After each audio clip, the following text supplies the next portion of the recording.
Hello दोस्तों, स्वागत है आप सभी का तुल्यारियस ऑनलाइन क्लासेस में। दोस्तों आज हम बात करने वाले हैं एक और छोटे से इम्पोर्टेंट टॉपिक जिसका नाम है पृथ्वी के जलवायु कटिबंध। हालांकि कुछ अपने इसके विषय में बात पहले भी कर चुके हैं जब हमने अक्षांश और देशांतरों को देखा था।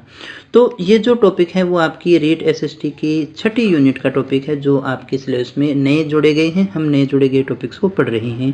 यहाँ हमने अक्षांश, देशांतर, पृथ्वी की गतियाँ, वायुदाब, पवनी, चक्रवात, पृथ्वी चक्रवात, सूर्य ग्रहण, चंद्र ग्रहण, ये सारे अपने देख चुके हैं। आज अपने पृथ्वी के जो जलवायु कटिबंध है उनके विषय में बात करने वाले हैं दोस्तों। और देखिएगा जैवमंडल अपने पहले से ही कर भी चुके हैं दोस्तों। तो अभी 1-2 दिन में आपकी ये यूनिट समाप्त हो जाएगी। फिर अपने पास में सिर्फ राजस्थान का सिलेबस बचता है जो हमें करना है। तो चलिएगा शुरू करें आज की क्लास को। और सबसे पहले हम देखते हैं कौन कौन से कटिबंध होते हैं। तो दोस्तों अक्षांश रेखाओं से संबंधित है। पहली बात तो ये आपको याद रखना है कि कटिबंध का संबंध किससे है? अक्षांश रेखा से है। दो अक्षांश रेखाओं के मध्य का जो स्थान है, जो दूरी है, उसे हम कटिबंध के नाम से जानते हैं। अब देखिएगा चूंकि ये सूर्य के प्रकाश से संबंधित है, प्रकाश का जो वितरण है उसको हम इसी के आधार पर देखते हैं, तो इसलिए हमने जलवायु कटिबंध के रूप में भी इनको बांटा हुआ है।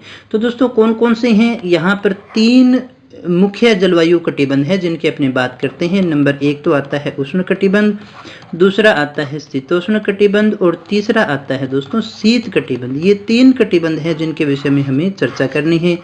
कुछ जगह हो सकता है आपको इससे ज़्यादा भी और डिस्क्राइब किया हुआ मिल जाए, अंदर उसको और बांट रखा हो, लेकिन हमारे दोस्तों वो हमारी परीक्षा की दृष्टि से किसी प्रकार से इम्पोर्टेंट मैं तो नहीं मानता। कम से कम उम्मीद यही करता हूँ कि ये 3 जो हैं आपके 10वीं 12वीं लेवल तक यही चलते हैं, तो यही हमको अध्ययन करने हैं। तो उष्ण कटिबंध की बात करें दोस्तों, उष्ण कटिबंध ये रह गया हमारा, ये यहाँ पर आप इसको देख सकते हैं। उष्ण कटिबंध है ये हमारा जो कि 23.5 डिग्री, 23.5 डिग्री कौन सी रेखा थी दोस्तों? कर्क रेखा ऊपर वाली। और नीचे कौन सी रेखा थी दोस्तों? मकर रेखा। तो हम ऐसा कह सकते हैं कर्क रेखा से मकर रेखा के बीच की ये हमारी जोन जो रह गई उसे हम उष्ण कटिबंध के नाम से जानते हैं। अब चूंकि देखिएगा सूर्य जब चमकता है तो यहाँ पर सूर्य का प्रकाश जो है सबसे ज़्यादा क्या पड़ेगा? सीधा पड़ता है दोस्तों, क्योंकि सूर्य का प्रकाश यहाँ तक लास्ट है दोस्तों। फिर ITC-Z भी जो है वो नीचे आना शुरू हो जाता है, यहाँ तक आता है, फिर यहाँ से वापस ऊपर चलता है। इस प्रकार से ये गति करता रहता है। तो यहाँ पर सबसे ज़्यादा ताप प्राप्त होता है, इसलिए गर्मी भी ज़्यादा होती है। इसलिए हम इसे क्या कहते हैं दोस्तों? उष्ण कटिबंध के नाम से जानते हैं। अब हमारा यहाँ जो पहला प्रश्न बनता है कि उष्ण कटिबंध जो है वो किन रेखाओं के बीच में है? तो दोस्तों बिल्कुल साफ और स्पष्ट है, कर्क रेखा और मकर रेखा के बीच में है। आपको यही याद रखना है, कर्क रेखा और मकर रेखा के बीच में है दोस्तों। अब आप जानते हैं कर्क रेखा कौन सी होती है? 23.5 डिग्री होती है। और मकर रेखा कौन सी होती है? 23.5 ही होती है, लेकिन वो दक्षिणी गोलार्ध में होती है। तो ये उत्तरी और दक्षिणी दोनों गोलार्ध में है उष्ण कटिबंध। यही प्रश्न आपको यहाँ से याद रखना था अच्छे से।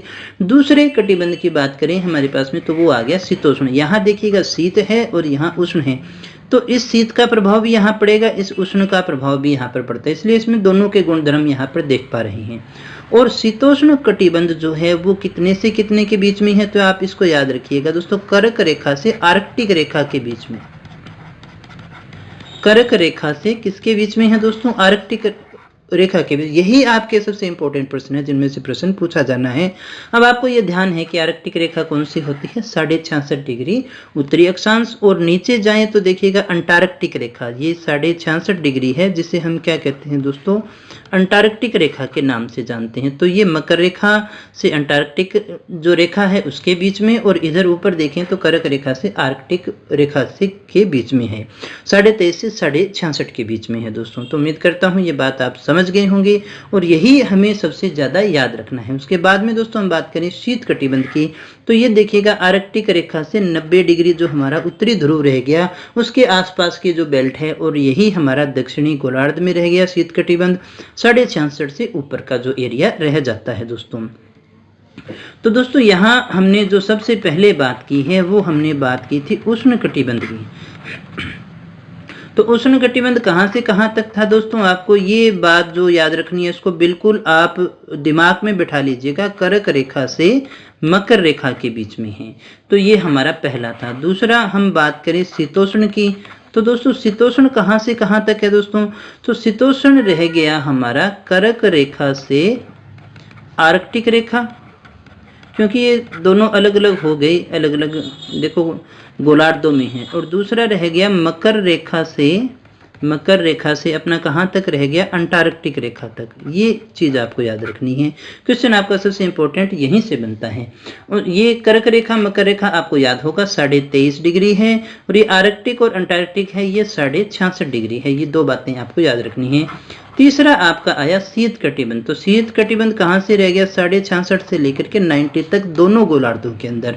ऊपर जाएंगे तो आर्कटिक रेखा से देखिए दक्षिण ध्रुव तक रह गया, और नीचे जाएंगे तो अंटार्कटिक रेखा से रह गया। ये डायग्राम आप एक दो बार बना लेंगे कॉपी के अंदर तो आराम से सारी चीजें आपको याद हो जाएंगी। यही इंपॉर्टेंट है इसमें दोस्तों सबसे ज्यादा।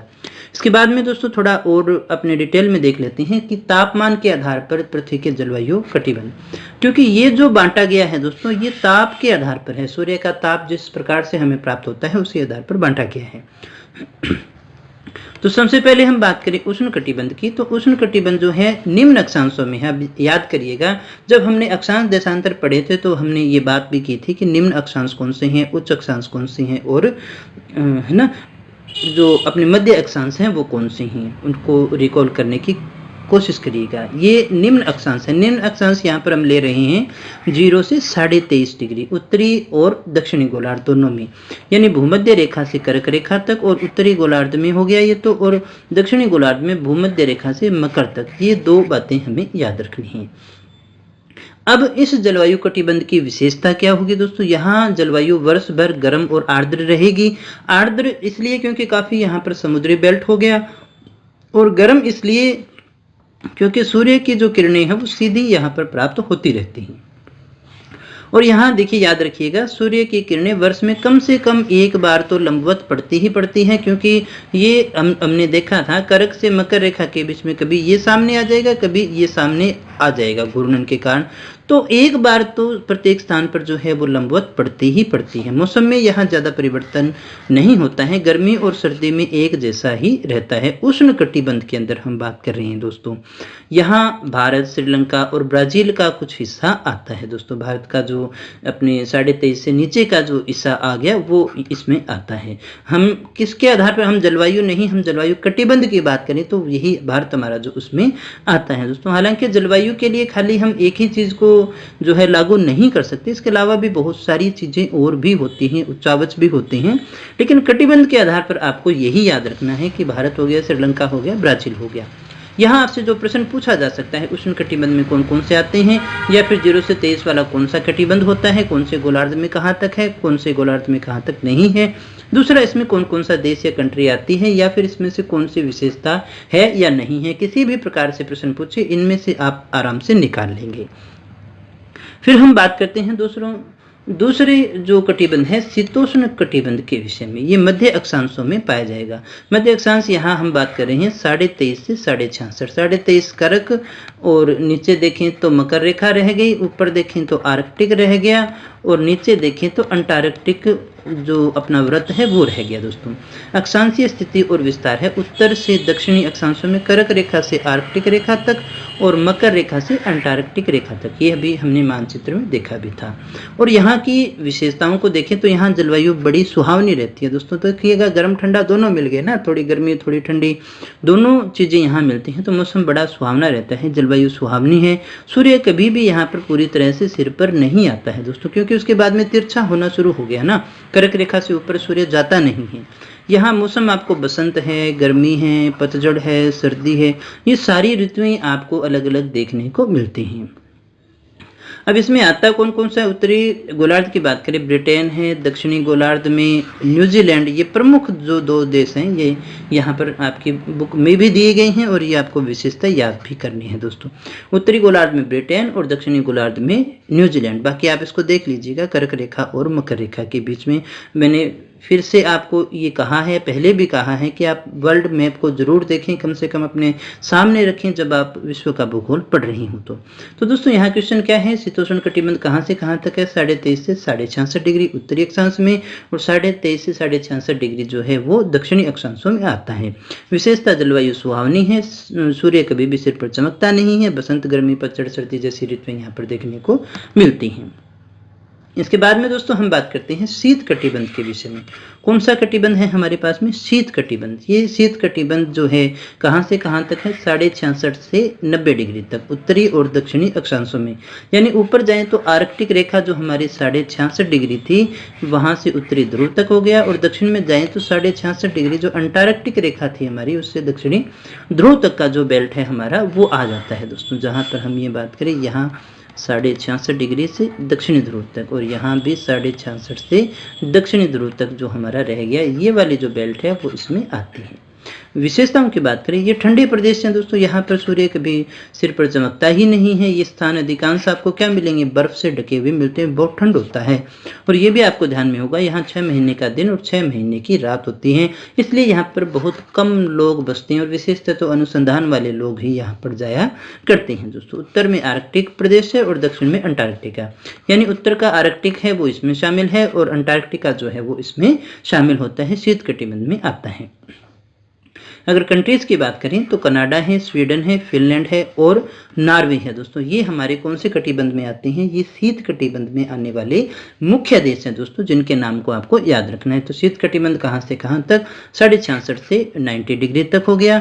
सबसे ठंडे होते हैं, 6 महीने के दिन और 6 महीने की रात वाले आर्कटिक प्रदेश हैं। दक्षिण में अंटार्कटिका प्रदेश आता है, कनाडा, स्वीडन, फिनलैंड और नॉर्वे यहाँ के मुख्य देश माने जाते हैं। तो दोस्तों ये थे हमारे जो 3 जलवायु कटिबंध है जिनको हमें विशेषतः समझना था। थोड़ा सा एक चीज़ और देख लेते हैं, अपने कोपेन के अनुसार जो जलवायु वर्गीकरण किया गया है, बस एक लिस्ट अपने को देखनी है, ज़्यादा गहराई में जाने की आवश्यकता नहीं है क्योंकि डायरेक्ट आपको नहीं दे रखा है, लेकिन फिर भी आपकी NCERT की जो नई बुक्स है इसमें बार बार उल्लेख है, तो उम्मीद है कहीं से भी कुछ भी पूछा जाए तो आपका रहेगा नहीं, इसको एक बार देख लीजिएगा टेबल को। तो यहाँ जो दोस्तों देखिएगा बांटा गया है A, B, C, D, E और F के अंदर बांटा गया है। तो यहाँ उष्ण कटिबंधीय आर्द्र जलवायु की बात करें तो इसमें उष्ण कटिबंधीय आर्द्र, उष्ण कटिबंधीय मानसून, उष्ण कटिबंधीय आर्द्र एवं शुष्क, ये इसके 3 प्रकार यहाँ हम देख सकते हैं जिनको AF, AM और AW नाम दिया गया है।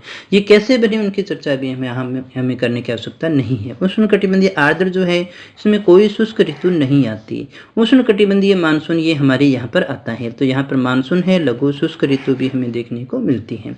उष्ण कटिबंधीय आर्द्र एवं शुष्क है, तो यहाँ पर जाड़े की ऋतु कैसी होती है, शुष्क होती है। शुष्क जलवायु, यहाँ उपोष्ण कटिबंधीय स्टेपी प्रदेश आते हैं, ये निम्न अक्षांशीय होते हैं, अर्ध शुष्क और शुष्क में आते हैं। उपोष्ण कटिबंधीय मरुस्थल ये कहाँ आते हैं दोस्तों, ये निम्न अक्षांशीय हैं, इसको BWH, BSH के नाम से जानते हैं। ये छोटे बड़े का भी ध्यान रखना दोस्तों। मध्य अक्षांशीय स्टेपी प्रदेश, ये मध्य अक्षांशीय अर्ध शुष्क और शुष्क प्रदेश होते हैं। इसके अलावा मध्य अक्षांशीय मरुस्थल BWK आते हैं, ये मध्य अक्षांशीय शुष्क प्रदेशों में आते हैं दोस्तों। इसके लक्षण यही हैं, यहाँ की जो जलवायु है वो शुष्क प्रकार की मिलेगी। कोष्ण, शीतोष्ण या फिर मध्य अक्षांशीय जलवायु, इसमें आर्द्र उपोष्ण कटिबंध है, CFA के नाम से जानेंगे, और इसकी जो लक्षण है वो मध्य अक्षांशीय अर्ध शुष्क और शुष्क जलवायु है। भूमध्य सागरीय जलवायु जो है वो CSA है, इसमें शुष्क जो है गर्म ग्रीष्म ऋतु होती है, जो अपनी ग्रीष्म ऋतु होती है वो गर्म होती है और शुष्क होती है दोस्तों। समुद्री पश्चिमी तटीय CFP, इसमें कोई शुष्क ऋतु नहीं होती, कोष्ण और शीतल अपनी ग्रीष्म ऋतु यहाँ पर आती है। फिर हम D की बात करें, शीतल हिम वन जलवायु है, ये कहाँ है, आर्द्र महाद्वीपीय में है, उत्तर ध्रुवीय प्रदेश में, यानी ऊपर की तरफ ये आगे DF और DW। इसमें कोई शुष्क ऋतु नहीं होती, भीषण जाड़ा पड़ता है और जाड़ा यहाँ पर शुष्क होता है। किसमें, उत्तर ध्रुवीय के अंदर जाड़ा शुष्क होता है और अत्यंत भीषण जाड़ा यहाँ पर पड़ता है। शीत जलवायु, ये प्रश्न आपसे कई बार पूछा जा सकता है, टुंड्रा, तो ये ध्रुवों पर हमें देखिए विशेषता देखने को मिलता है, ET कहते हैं इसे हम। सही अर्थों में यहाँ कोई ग्रीष्म ऋतु होती नहीं है।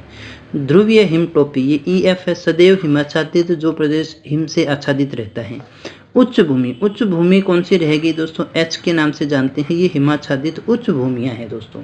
तो दोस्तों इसको एक बार और देख लीजिएगा, PDF आपको हमेशा की तरह मिल ही रही है, मिल जाएगी, उसमें से आप इसको दोहरा सकते हैं दोस्तों, क्यों ये काम आने वाले हैं आगे अपने भारत की जलवायु, राजस्थान की जलवायु में भी। तो दोस्तों ये था हमारा आज का टॉपिक जिसमें हमने जलवायु कटिबंध को देखा। उम्मीद करता हूँ आपको वीडियो अच्छा लगा होगा। अगर आपके लिए उपयोगी है तो वीडियो को लाइक कर देना, दोस्तों को शेयर ज़रूर करना ताकि उन्हें भी इसका लाभ हो सके, और चैनल को सब्सक्राइब कर लेना क्योंकि इस तरह की क्वालिटी एजुकेशन वीडियो केवल आपको यहीं पर मिलने वाले हैं। तो दोस्तों फिर मिलते हैं एक नए टॉपिक के साथ, कुछ और नई जानकारी के साथ, तब तक बने रहे हमारे साथ। Thank you very much.